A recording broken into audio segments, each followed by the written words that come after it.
CNN will soon be airing a powerful new documentary entitled Crisis: America Not in Crisis. The documentary will detail the crisis hitting America's newsrooms as all across this nation, from 8th Avenue in Manhattan all the way to H Street in Washington, D.C., journalists are realizing that the racial tensions tearing this country apart exist largely from 8th Avenue in Manhattan all the way to H Street in Washington, D.C. The crisis was sparked after shocking videos of life outside a narrow corridor of land near the East Coast somehow found their way into American newsrooms. These videos, largely taken during Hurricane Harvey in Texas, showed amazing scenes of yucky, ordinary Americans treating each other with civility, kindness, and respect, even as America's journalists were slavering with sneering hatred for them because they're different than America's slavering, hate-filled journalists.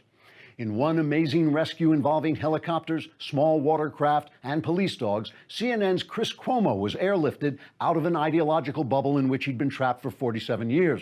In the wake of the rescue, Cuomo witnessed scenes of Texans he absolutely despised doing nicer things for one another than he'd ever done for anyone.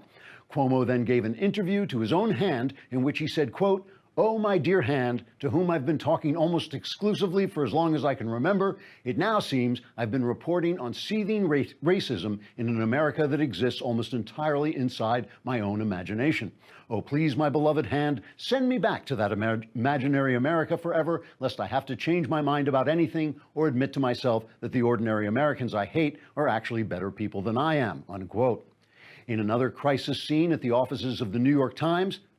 a former newspaper, emergency workers labored overtime to shore up the minds of journalists lest they perceive that they've been covering a small number of black activist conmen playing off an even smaller number of white supremacist losers in order to instigate localized riots and protests that create the illusion that a generally friendly and prosperous America is coming apart at the seams. In a statement released to the Hamptons, New York Times editor Blithering Prevarication III announced, quote, "It would be a crisis of unprecedented proportions if our readers should ever suspect that the poverty, high crime, and anger in many inner-city neighborhoods are not the result of American racism, but of the poor social policies and race-mongering lies we've been promoting for 60 years," unquote.